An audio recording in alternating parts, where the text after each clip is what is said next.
Te damos la bienvenida a la Escuela Bíblica de Palabra Pura Blaze. En estas 227 enseñanzas vas a aprender a profundidad lo que significan las Escrituras. Las Escrituras dicen que mi pueblo se pierde porque le falta conocimiento. Y eso es lo que queremos hacer por ti, que tengas el conocimiento necesario para que aprendas lo que Jesucristo ganó por ti y para ti en el sacrificio en la cruz del Calvario. Por eso, manos a la obra, empieza a estudiar, que estas 227 enseñanzas te abrirán como nunca las Escrituras para el beneficio de tu vida y tu familia. Bendiciones. Bueno, estábamos en nuestro tema, Rafael, acerca de la resurrección de los muertos. La resurrección de Cristo, precisamente, como Él al ser resucitado es porque la paga que Él había hecho era mucho mayor que lo que Él estaba pagando. Y uno dice, pero es que el pecado es horrible, el pecado es inmundo, todo lo que la humanidad ha hecho es desastroso. Sí, es horrible, desastroso, patético, terrorífico, cosas que uno escucha tan asquerosas. Pero Cristo hizo una paga tan inmensa. Dice que el pecado fue imputado a Él. O sea, Él es el que recibió lo que el hombre ha hecho para que el hombre se pueda poner en ese lugar y decir, Cristo, tú no fuiste a la cruz por ti, tú fuiste a la cruz por mí. De hecho, lo que sufriste es por mi pecado, no por tu pecado, porque tú nunca pecaste. Por eso Pablo decía, yo fui crucificado con Cristo, porque Pablo dijo, mis pecados fueron puestos en Cristo. Cristo fue a la cruz también fue por mí, porque Cristo no solo era un hombre, Jesucristo era Dios. Por lo tanto, Dios mismo pudo contener toda esta horripilancia y la imagen de Cristo fue vuelta a nada. Isaías 52 nos dice que fue desfigurado su parecer. La imagen de Dios en la cruz fue completamente desfigurada. La imagen de ese hombre en la cruz era irreconocible, era horrible, verlo era horrible. Lo que estaban viendo era un pedazo de carne colgando prácticamente de lo que él estaba recibiendo, lo que él había aguantado, Rafael. Y la gente dice, ¿y por qué?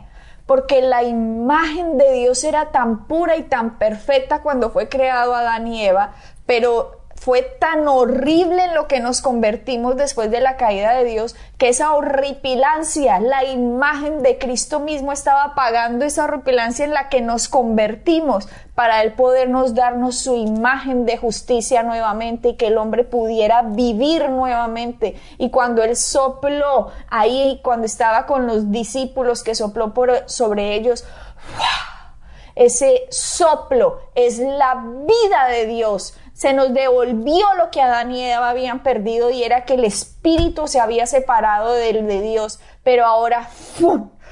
Otra vez los discípulos recibieron. En ese momento es cuando los discípulos nacieron de nuevo. En ese momento, cuando Jesucristo resucitó y dice que se apareció en medio de ellos, que Tomás no estaba, que Jesucristo sopló sobre ellos, estaba haciendo el mismo soplo que había recibido Adán en el jardín del Edén.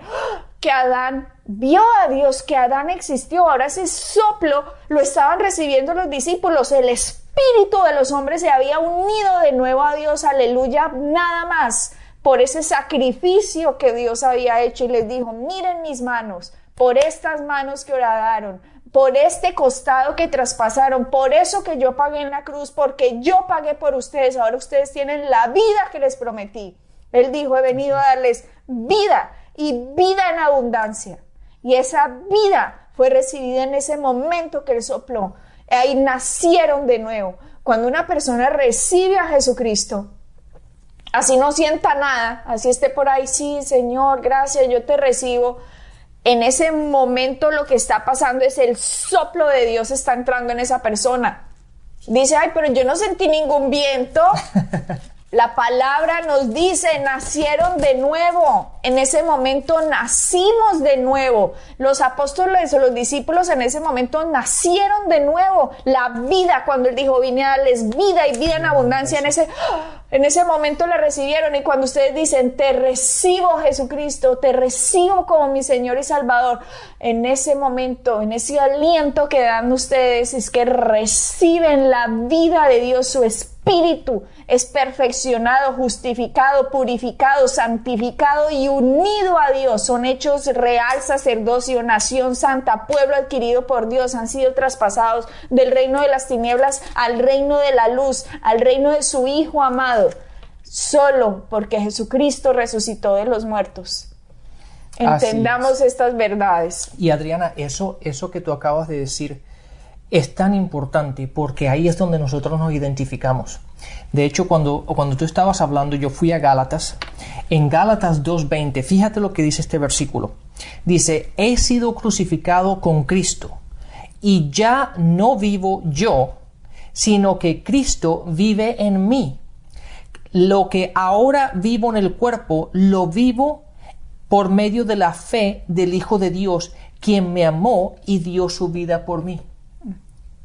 Esa es la identificación. Una vez que hemos recibido el aliento de vida, una vez que lo hemos recibido a Él, nuestra identificación no es en nosotros mismos. Nosotros nos tenemos que identificar en lo que Cristo ha hecho. Fíjate lo que dice la primera parte.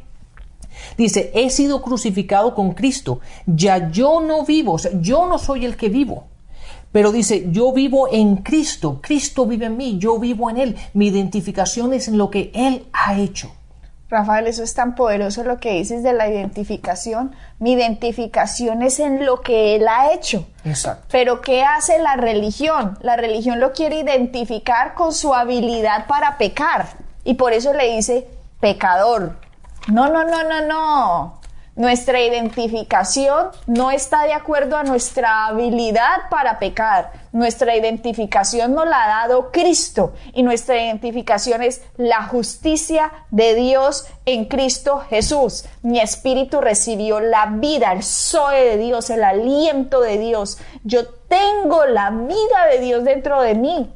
Pablo está diciendo lo que acaba de recibir, ya no vivo yo, vive Cristo en mí. Ese espíritu que Él me dio, me lo dio por su sacrificio, no por mis obras. Por lo tanto, nunca confundan la habilidad de pecar del creyente con la identificación que Dios le ha dado. La identificación es justa. Ahora, que ese justo peque, ¿sabe por qué peca? Porque no ha entendido el evangelio. Exacto. ¿Sabe por qué peca? Porque le han vendido religión. ¿Sabe por qué peca? Porque no ha comprendido estas verdades. Pero apenas comprende estas verdades, apenas capta en su entendimiento lo que ya sucedió, su fruto es la santificación, porque ya no es un pecador. Exacto. Ay, pero yo conozco cristianos que pecan, sí, ahí, vuelvo y se los digo, lo hacen porque no entienden.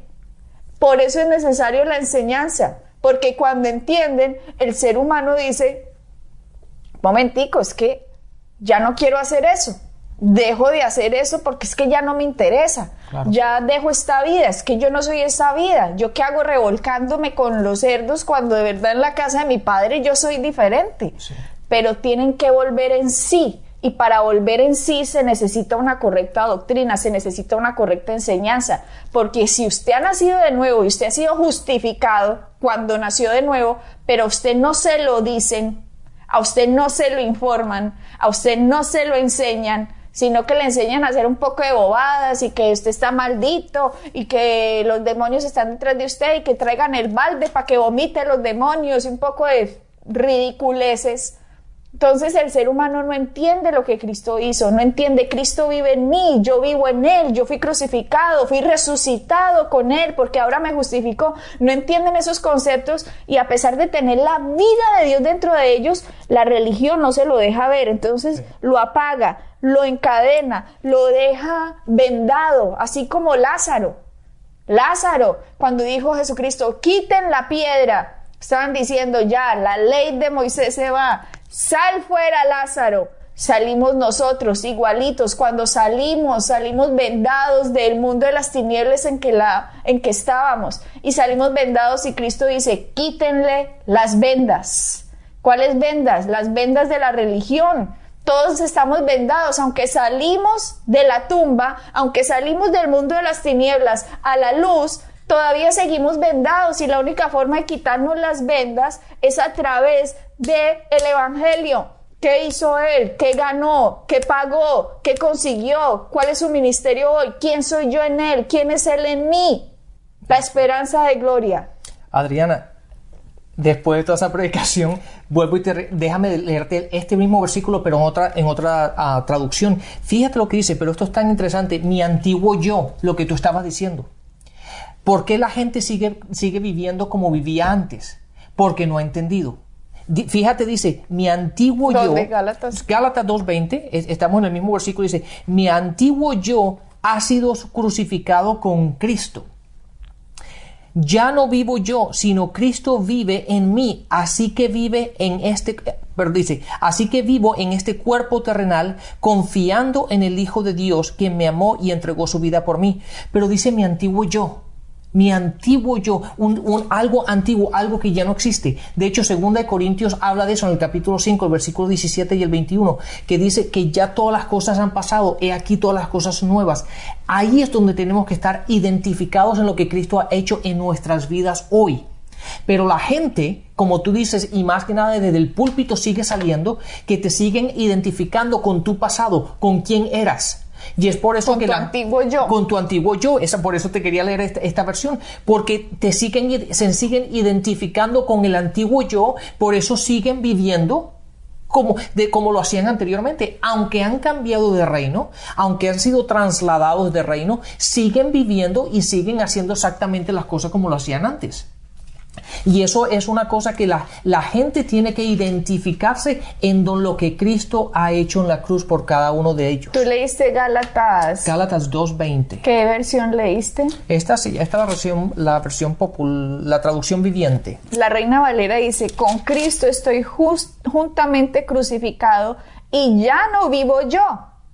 ¿A cuánta gente le dicen, vea usted vive ahí en su pecado, en su drogadicción, en su adulterio, en su inmundicia? Y la persona nacida de nuevo y la siguen condenando, la siguen culpando, la siguen condenando y culpando por algo que Cristo ya pagó. Le tienen que decir es lo que Cristo ya hizo. Usted ha sido justificado, usted ha sido lavado, usted ha sido perfeccionado. Usted se puede parar de ahí, lo que le dijo Jesucristo a la mujer adúltera. Cuando le dijo, ¿dónde están los que te condenaban? Y ella dijo, ya no están, Señor. Y dijo, yo tampoco te condeno. Pero ve y no peques más. Ella tenía que recibir el don de la no condenación para ser empoderada en no ir a pecar más. Pero cuando al pecador lo que se hace es darle más duro por la cabeza y cogen esta Biblia para darle duras en la cabeza a Rafael en vez de darle la Biblia para empoderarlo a salir de donde está. Exactamente, Adriana. Dime una cosa, ¿tú no crees que en una iglesia, en una ciudad, aunque hayan cristianos, hay pecado? Claro. Fíjate lo que dice aquí. Efesios 1:1 dice, yo Pablo, elegido por la voluntad de Dios para ser apóstol de Jesucristo, escribo esta carta al pueblo santo de Dios en Efeso, fieles seguidores de Cristo. Date cuenta que no les llama pecadores, date cuenta que todas estas cartas que Pablo estaba escribiendo les estaba dando respuesta a preguntas que estaban teniendo, lo estaba edificando, le estaba enseñando, les estaba dando dirección en sus vidas, les estaba dando información que necesitaban. Pero una cosa que él no hace es pegarle palos por la cabeza, decirle ustedes pecadores, cuántas veces les tengo que enseñar, cuántas veces ustedes siguen viviendo en los mismos pecados. No, los llama fieles y seguidores de Jesucristo. Entonces la gente dirá, claro, porque ellos sí se estaban portando bien, entonces a lo mejor por eso los estaba llamando así. Miremos la iglesia de Corintios. La iglesia de Corintios era una iglesia con mucho problema, Rafael, gente que no había entendido, no se había formado, como dice, sufro dolores de parto hasta que Cristo sea formado en ustedes. Pablo les dice así a una de las iglesias, pero ¿por qué está sufriendo eso? Para que entiendan lo que Cristo ya ha hecho, porque aunque eso ya pasó en el Espíritu, la gente lo tiene que comprender. Y aún así esta iglesia de Corintios que estaba así, y los llama a los santos de la iglesia de Corintios. O sea, su identificación de justicia de Dios y santidad no es la habilidad suya para pecar. No confunda esos dos términos. Identificación es una cosa y habilidad es otra cosa. Mi identificación en Cristo es justicia, santificado, nación santa, pueblo adquirido por Dios, pueblo trasladado del reino de las tinieblas al reino de la luz admirable, sellados con el Espíritu Santo. Esa es mi identificación. Ahora, mi habilidad, que yo, siendo eso, ¿puedo pecar? Claro, tengo habilidad para pecar. Y ahora, ¿por qué no peco? Porque he entendido quién soy. Porque he entendido que mi justicia es, mi naturaleza es justicia. Por eso hago obras de justicia. Si a mí, que yo soy justa, y me empiezan a llamar pecadora, pecadora, condenada, culpable por tu culpa, pecadora, mi naturaleza, aunque es de justicia, mi mente no lo entiende, entonces empiezo a portarme como pecador, aunque mi naturaleza sea justa. Exacto. Todo es de acuerdo a la doctrina, Rafael. Claro, y cuando nosotros, fíjate que eso que leímos antes en Efesios 1.1, lo encontramos en Filipenses 1.1 y el versículo 1 y 2, lo encontramos en casi todas las cartas de Pablo. Encontramos que en el principio los llama santos, los llama fieles, los llama seguidores de Cristo, los llama hermanos.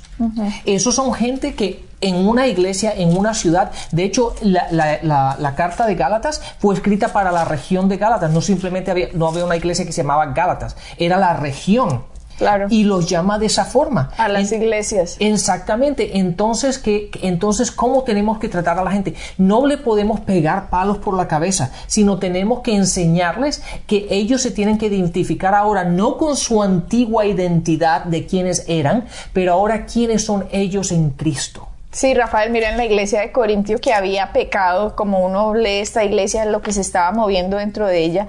Y en 1 Corintios 1:2, Pablo les escribe a la iglesia de Dios que está en Corintio, a los santificados en Cristo Jesús. Primero les da su identidad en Él y después les dice, vea, ustedes tienen unos problemas. ¿Qué es lo que está pasando? ¿Qué es lo que está sucediendo? ¿Acaso no han entendido quiénes son? Exacto. Cuando uno entiende quién es, uno se vuelve lo que es. Pero si uno no entiende quién es, uno sigue comportándose de acuerdo a la antigua naturaleza, como decía Rafael. Y Rafael lo que estaba leyendo ahora en Gálatas 2:20, que dice, con Cristo estoy juntamente crucificado, y ya no vivo yo, mas vive Cristo en mí. Y lo que ahora vivo en la carne, lo vivo en la fe del Hijo de Dios, el cual me amó y se entregó a sí mismo por mí. Exacto. Él me amó. Mucha gente le está diciendo, ame a Dios, es que usted no ama a Dios, ¿o qué? Ame a Dios.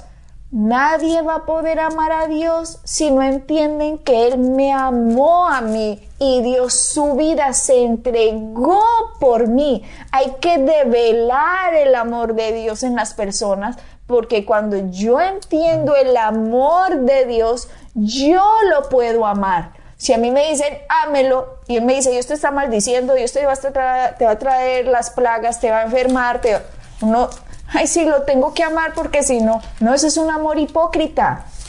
Ese tipo de amor que dice la religión es un amor hipócrita. El verdadero amor solo es cuando lo entendemos, que Él me amó primero. De hecho, Pablo dice, yo amo a Dios porque Él me amó primero. Dice, ahora amamos a Dios porque Él nos amó primero, dice Pablo. Hay que entender estos conceptos. Pero si no los entendemos, si no nos identificamos, vamos a vivir vidas frustradas como cristianos. Por eso ahora que entendemos, que comprendemos que Él me amó y se entregó por mí, yo puedo vivir esta vida con mi fe en Él, en lo que Él hizo por mí. Exactamente, Adriana. Eso es, este concepto de la identificación es vital. Porque una vez que entendemos quiénes somos, con quién y cómo nos tenemos que identificar, nos quita un peso tremendo. ¿Por qué? Porque las obras, todo el mundo ha tratado, toda aquella persona que tiene un poco de sentido ha tratado de dejar de pecar y no puede, y se frustra. ¿Por qué? Porque al día siguiente sigue pecando, sigue cometiendo los mismos errores, y aunque quiere en su carne, la carne es débil. Pero cuando nos identificamos y nos crucificamos, como dice Gálatas, nos crucificamos con Él y entendemos con quién nos tenemos que identificar, el peso ahora lo lleva Jesús, no lo llevo yo. porque ahora yo vivo en sus fuerzas, vivo en lo que Él ha hecho por mí y para mí, no por lo que yo puedo hacer por mí mismo. Eso es vital para nuestras vidas.